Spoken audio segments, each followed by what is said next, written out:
people who are scholarly and understand the role of communications would love. They said, you're right. We're the Army. We should never, ever do close air support. That's an Air Force mission.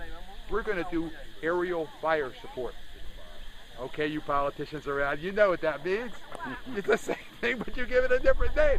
God forbid we should do your mission. You're the close air support guys. We're just aerial fire support. What is it? Well, you know, no one's done it yet. This doesn't exist as a term, so we're going to put it in the military glossary, and don't worry about it, you know. But you are the close air support guys. So the CAV did aerial fire support. Same.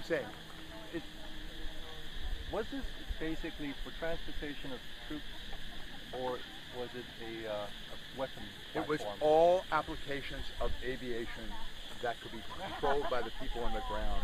It was certainly for movement of troops, and there were ships that were used to carry troops into combat by helicopter, but putting guns on the helicopters, that was the big breakthrough, and was done through skirting the rules that already existed that restricted the Army from trying to do things like that, included making deals with outside contractors, trading weapons with National Guard units, and it's an amazing story. When you put weapons on a helicopter, doesn't that make you a target? And now you've got troops. You're a target anyway. Well, one of the great questions is, what would the role of Army aviation be in the war that the Army feared the most, which was the breakthrough at the Fulda Gap by the Soviet Army in the 70s and 80s? What good would it be? Were they too vulnerable? And there was a lot of discussion about that. Maybe they should be limited to light infantry missions.